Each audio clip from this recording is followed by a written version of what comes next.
आज मी चालली आहे माझ्या माहेरी. त्यासाठी मला इथून पहिल्यांदा बस पकडायची आहे आणि त्याचीच मी वाट पाहते आहे. इथून आपल्याला जायचं आहे मेट्रो स्टेशनला. तर मेट्रो स्टेशनसाठी बस आधी पकडावी लागेल. तर फायनली मला बस मिळाली आहे. परंतु तुम्ही ट्रॅफिक पाहू शकता. हे ना बंगलोरमध्ये दररोजचं झालेलं आहे. इतकं सारं ट्रॅफिक राहतं ना, की बोलायचं काम नाही.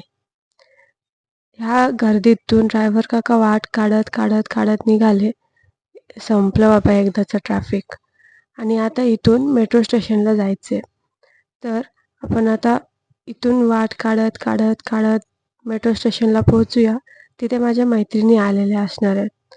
ह्या पहा त्या दोघी. त्यातील एकटी तर माझी बॅग घेऊन पुढे पुढे चालली आहे, जशी काही तीच घरी चालली आहे. घरी जायची इतकी घाई असते ना, जे बॅचलर लोकं बाहेर राहतात, पीजीवरती राहतात, हॉस्टेलवरती राहतात, त्यांना माहिती असेल की घरी जाणं म्हणजे किती समजू शकता. ह्या त्या दोघी. मी व्हिडिओ करत होते, यांना वाटलं की मी फोटो क्लिक करते आहे, तर त्या पोज देत आहे. पहा या. तर आता आम्ही मेट्रो स्टेशनवर मेट्रोची वाट पाहतो आणि इतक्यात मेट्रो देखील आली.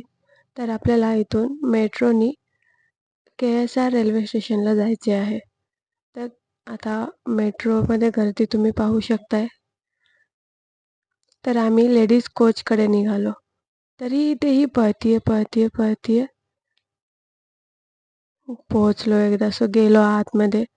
आता इथून आपल्याला KSR रेल्वे स्टेशनला पोहोचायचं आहे. KSR मेट्रो स्टेशनवरती पोहोचलो आहे आता आपण. आता इथून आपल्याला प्लॅटफॉर्मवरती जायचं आहे. तर ही पहा गर्दी. आज वीकेंड असल्याकारणाने मेट्रो स्टेशन किंवा रेल्वे स्टेशनवरती गर्दी पाहायला मिळते. तर इथून आम्ही प्लॅटफॉर्मवर चाललो. वरून पाहिलं तर ट्रेन उभी होती. तर आम्हाला वाटलं ती आमचीच ट्रेन आहे, पण ती नव्हती. पण काही वेळाने माझी ट्रेन लागली आणि मी माझी सीट पकडली. ऑफिसमधून डिरेक्ट आल्या कारणाने खूप दमले होते.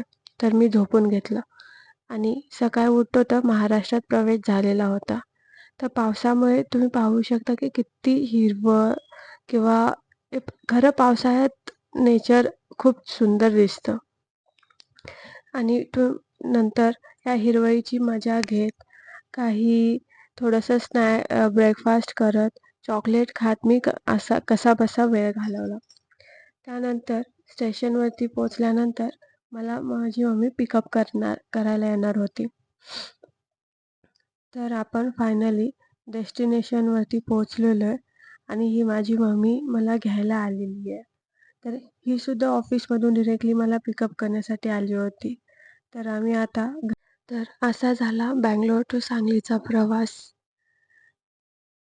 पुन्हा भेटूया नवीन एका व्हिडिओमध्ये. Thank you.